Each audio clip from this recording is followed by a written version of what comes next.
રાજકોટ અગ્નિકાંડ બાદ શિક્ષણ વિભાગ પણ એક્શનમાં આવી ગયું છે અને અમદાવાદની શાળાઓના કોર્પોરેશનના આદેશનું પાલન શરૂ કરી દેવાયું છે। શાળામાં ફાયર સેફટી અને બીયુ બાબતે ડિસ્પ્લે બોર્ડ મૂકવામાં આવ્યા છે। ત્યારે ઉસ્માનપુરા વિસ્તારની એરોમા કોલેજમાં ડિસ્પ્લે બોર્ડ મુકાયું, જેમાં બિલ્ડિંગની વિગતો, સ્ટ્રક્ચરલ સર્ટિફિકેટ, ફાયર એનઓસી બાબતની જાણકારી મુકાઈ છે। 2 જૂને એએમસી દ્વારા તમામ શાળા, કોલેજ અને જાહેર બિલ્ડિંગોમાં ફાયર સેફટી વિગતો જાહેર કરવાના આદેશ પણ આપ્યા છે।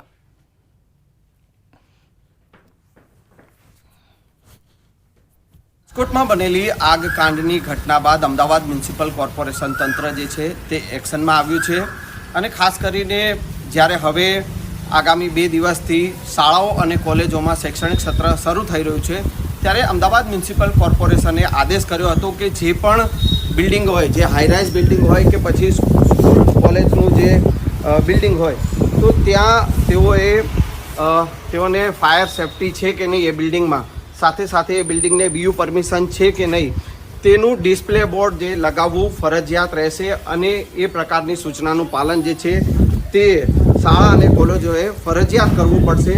અને તેને લઈને હાલ જ્યારે 13 જૂનથી શૈક્ષણિક સત્રની શરૂઆત થઈ રહી છે ત્યારે શાળા અને કોલેજોમાં આ પ્રકારે ડિસ્પ્લે બોર્ડ લગાવવામાં આવી રહ્યા છે। અમદાવાદના ઉસ્માનપુરામાં આવેલી એરોમા કોલેજ છે કે જ્યાં આપ જોઈ શકો છો કે ફાયર એનઓસી તેઓએ જે લીધી છે તે ફાયર એનઓસી ક્યારે તેની એક્સપાયરી ડેટ છે તે પણ અહીંયા મૂકવામાં આવી છે। સાથે સાથે જે બિલ્ડિંગમાં વિદ્યાર્થીઓ અભ્યાસ કરવા માટે આવે છે તો એ બિલ્ડિંગને યુઝ કરવાની પરમિશન છે કે નહીં તેનું ડિસ્પ્લે બોર્ડ પણ અહીંયા લગાવવામાં આવ્યું છે। એટલે કે હવે તમામ શાળા અને કોલેજોએ આ પ્રકારનું ડિસ્પ્લે બોર્ડ લગાવવું ફરજિયાત રહેશે અને તેની પાલન જે છે તે કરવું પડશે। સંજય ટાંક, ન્યૂઝ 18 ગુજરાતી, અમદાવાદ। રાજકોટ આગકાંડ બાદ રાજ્યનું શિક્ષણ વિભાગ સતર્ક થઈ ગયું છે। શાળા ખુલ્યા પહેલા જ સ્કૂલ વાન અને શાળાને લઈ નિયમો ઘડી દેવાયા છે। સ્કૂલ વાનમાં વિદ્યાર્થીઓને બેસાડવાની સંખ્યાના નિયમો પણ નિયત કરાયા છે। શાળા ટ્રાન્સપોર્ટેશનમાં ઉપયોગમાં લેવાતા વાહનો માટે કેટલીક બાબતો નિર્ધારિત કરાઈ છે, જેમાં વાહનની બેઠક ક્ષમતા કરતાં બમણા વિદ્યાર્થીઓ બેસાડવા માટે વિદ્યાર્થીઓની ઉંમર 12 વર્ષ નક્કી કરાઈ છે અને આ સાથે જ આગની ઘટના બને નહીં તે માટે અગ્નિશામક સાધનો રાખવા ફરજિયાત છે। વાહનમાં ફિટનેસ, સીએનજી કે એલપીજી કિટને અલ્ટરનેશનની પણ પ્રક્રિયા બાદ ફિટ કરવામાં આવી છે કે નહીં તેની ચકાસણી કરવાની રહેશે। શાળાના સંચાલકોએ સ્કૂલ વાનની ચકાસણી અવારનવાર કરવી ફરજિયાત રહેશે। આ તમામ પ્રકારે કેવી રીતે તકેદારી રાખવી તેની જાણકારી શાળાના આચાર્યને પણ આપવામાં આવશે। જો નિયમ નહીં પાળ્યા તો કાયદેસરની કાર્યવાહી કરવામાં આવશે અને તેની ચકાસણી રાજ્યના ટ્રાન્સપોર્ટેશન વિભાગ દ્વારા સૂચના જિલ્લા શિક્ષણાધિકારી અને પ્રાથમિક શિક્ષણાધિકારીને પણ આપવામાં આવી છે।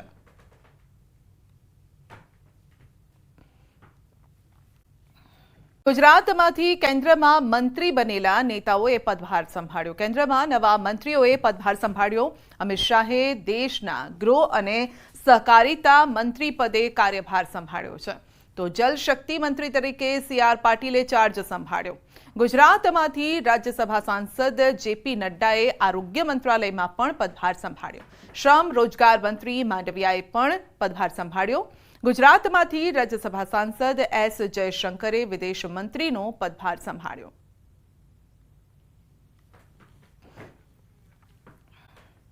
ગુજરાત વિધાનસભાની પેટા ચૂંટણીમાં જીતેલા 5 ધારાસભ્યોએ લીધા છે શપથ। લોકસભાની ચૂંટણી સાથે જ ગુજરાતમાં 5 વિધાનસભાની પેટા ચૂંટણી પણ યોજાઈ હતી અને આ તમામ બેઠકો સત્તાધારી પક્ષ ભાજપે જીતી હતી અને ત્યારે ગાંધીનગર ખાતે નવા ચૂંટાયેલા ધારાસભ્યોનો શપથ ગ્રહણ સમારોહ યોજાયો।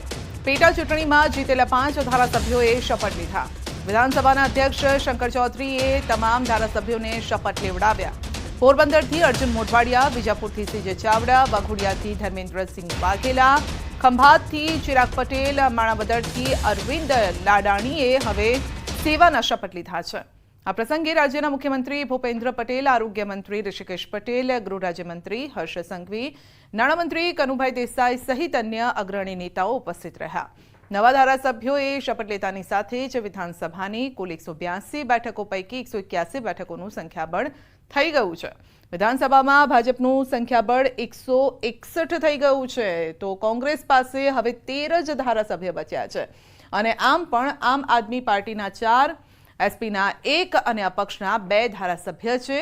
તો હાલમાં વિધાનસભાની ફક્ત એક જ વિસાવદર બેઠક ખાલી છે અને આ બેઠક પર લોકસભાની ચૂંટણી સાથે પેટા ચૂંટણી નહોતી યોજાઈ. એવી કોઈ શરતો સાથે કે કોઈ કન્ડિશન સાથે પ્રજા અમને ભારતીય જનતા પક્ષમાં લીધા પણ નથી ને અમે આવ્યા પણ નથી. અમે પ્રજાનું હિત જોઈને આવ્યા છે ત્યારે પ્રજા હિતના વધારે કાર્યો જ થાય, એ પછી ધારાસભ્ય તરીકે થાય કે બીજા કોઈ પ્લેટફોર્મ પરથી થાય, પણ પ્રજા એ મારી સર્વોપરી રહે છે. જે પણ વિકાસના કાર્યો બાકી છે અમારા વિસ્તારમાં કરવાના, એ ભારતીય જનતા પાર્ટીની સરકાર આદરણીય અમારા ભૂપેન્દ્રભાઈ પટેલ સાહેબ મુખ્યમંત્રી એમના થકી કરીશું. સમર્પિત કાર્યકર્તા છું અને મને જે ભૂમિકા મળી છે ધારાસભ્ય તરીકેની, કાર્યકર્તા તરીકેની, એ હું આગામી દિવસોમાં નિભાવતો રહીશ. આવી કોઈ વાત આજે છે નહીં. જવાહરભાઈ જે કરવાનું હોય એ એની પ્રવૃત્તિ છે, મારે એમાં કાંઈ લેવા દેવા છે નહીં. હું ભારતીય જનતા પાર્ટીમાં જોડાણો, ભારતીય જનતા પાર્ટી મને ટિકિટ આપી અને હું ભારતીય જનતા પાર્ટીમાંથી ધારાસભ્ય તરીકે જીતો. અગાઉ ધારાસભ્ય જે જીત્યા હતા એ ગયા વખતે અપક્ષ લડ્યા હતા અને પોતે પોતાની ડિપોઝિટ ગુમાવી ચૂક્યા છે. આ વખતે એમને કોંગ્રેસને સપોર્ટ કર્યો હતો, એટલે એમની ભૂમિકા કાયમથી વિરોધમાં રહેલી છે અને પ્રજાએ એમને જવાબ આપી દીધો. જન્મતા બાળકોમાં કુપોષણનું પ્રમાણ વધ્યું છે. સિવિલમાં છેલ્લા 3 મહિનામાં 1197 નાના બાળકો એડમિટ થયા છે. 2.5 કિલોથી ઓછું વજન ધરાવતા 70 થી 75% બાળકો છે. ખાનગી હોસ્પિટલના 58% બાળકો સારવાર માટે આવ્યા. છેલ્લા 3 મહિનામાં 156 શિશુના મૃત્યુ થયા છે. શિશુઓના 52% મૃત્યુમાં ઓછું વજન હોવાનું પણ સામે આવ્યું છે.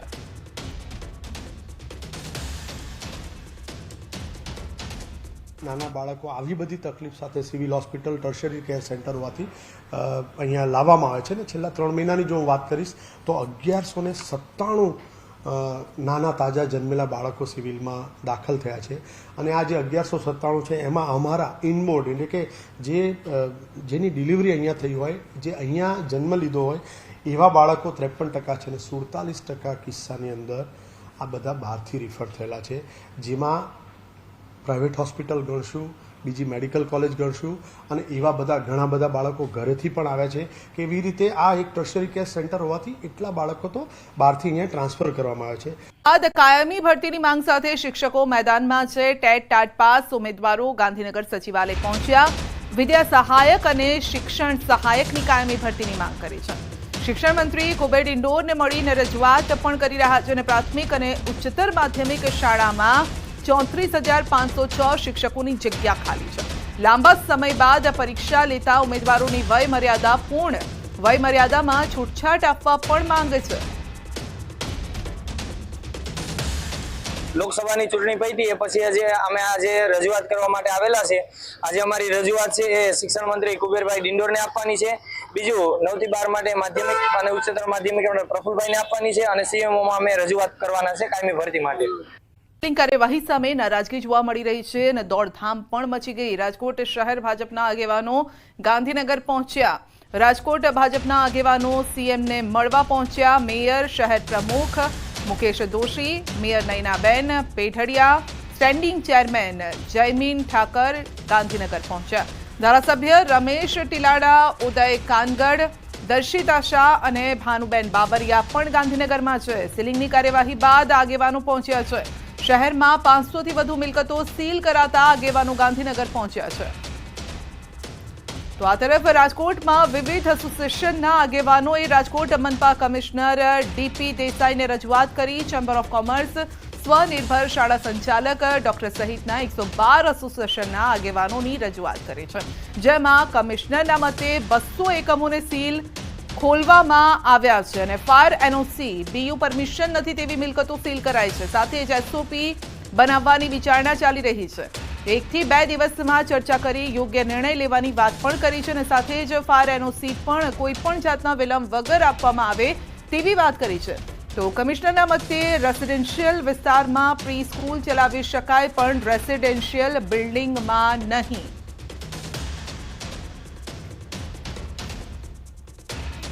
છેલ્લા અઠવાડિયા ત્યાં રાજકોટના તમામ વેપારીઓ, ઉદ્યોગકારો અને આમ પબ્લિક જે કંઈક હેરેસમેન્ટ છે, ખાસ કરીને સીલિંગની જે પોઝિશન પ્રક્રિયા છે એના અનુસંધાને ઘણા બધા વેપારીઓના કમ્પ્લેન હતી અને રાજકોટ ચેમ્બરે ગઈકાલે વિવિધ એસોસિએશન સાથે મિટિંગ કરી અને આજે મ્યુનિસિપલ કમિશનરશ્રીને આવેદનપત્ર પાઠવ્યું છે અને તમામ વેપારી લોકોને કે તમામ ઉદ્યોગકારોને કોઈ પણને મુશ્કેલી ન પડે, કારણ કે મોસ્ટ ઓફના આપણે પ્રશ્નો જોયા તો મુશ્કેલી સરકારી તરફથી વધારે છે.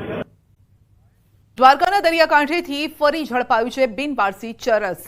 મોજબ કિનારેથી 850 ગ્રામ ચરસ મળી આવ્યું છે. દરિયા કિનારેથી 42 લાખનો ચરસનો જથ્થો ઝડપાયો છે. 3 દિવસમાં બીજી વખત ચરસનો જથ્થો ઝડપાયો છે અને અવારનવાર દ્વારકાના દરિયા કિનારેથી ડ્રગ્સ અને ચરસના જથ્થા ઝડપાઈ રહ્યા છે. 2 દિવસ પહેલા વરવાડા ખાતે 30 કિલો ચરસનો 16 કરોડથી વધુની કિંમતનો જથ્થો બિનવારસી હાલતમાં મળી આવ્યો હતો અને વધુ એક બિનવારસી હાલતમાં જથ્થો મળ્યો છે. મોજબ ગામના દરિયા કિનારેથી 850 ગ્રામ ચરસ મળી આવ્યું છે. તો 3 દ્રશ્યો અમે આપને બતાવી રહ્યા છે કે ક્યાં ક્યાંથી મળ્યું છે આ ચરસનો જથ્થો, કઈ કઈ જગ્યાએથી મળ્યો છે. આપ જોઈ શકો છો દ્વારકાના જ અલગ અલગ વિસ્તારોમાંથી આ ચરસનો જથ્થો મળ્યો છે. 42 લાખનો, 16 કરોડનો, આ સાથે જ 850 ગ્રામ પણ મળી આવ્યું છે. વધુ અપડેટ મેળવીશું સંવાદદાતા મુકુંદ પાસેથી. જી મુકુંદ, એક જ જગ્યા, જિલ્લો એક, પરંતુ વિસ્તાર અલગ અલગ છે, જેનો મતલબ એ છે કે ચરસની હેરાફેરી આ વિસ્તારમાં વધી છે. આટલી મોટી માત્રામાં ચરસનો જથ્થો મળ્યો છે. જી સંધ્યા, વાત કરવામાં આવે તો યુવાધનને બરબાદ કરતો નશાનો કાળો કારોબાર દ્વારકા જિલ્લાના દરિયાઈ વિસ્તારમાંથી ઝડપાયો છે.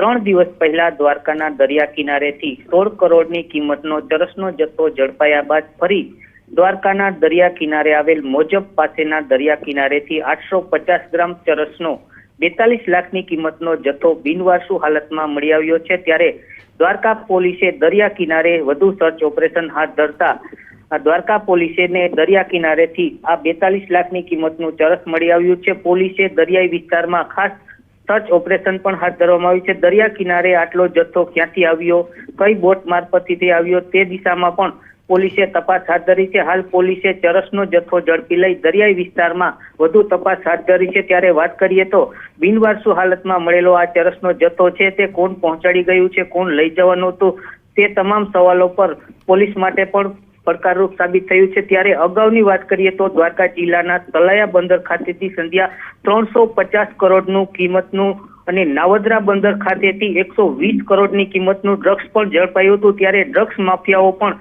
દરિયાઈ સુરક્ષા એજન્સીઓને હાથતાળી આપીને દરિયા કિનારા સુધી પહોંચાડી રહ્યા છે ડ્રગ્સ. બિલકુલ મુકુંદ, આપનો આભાર.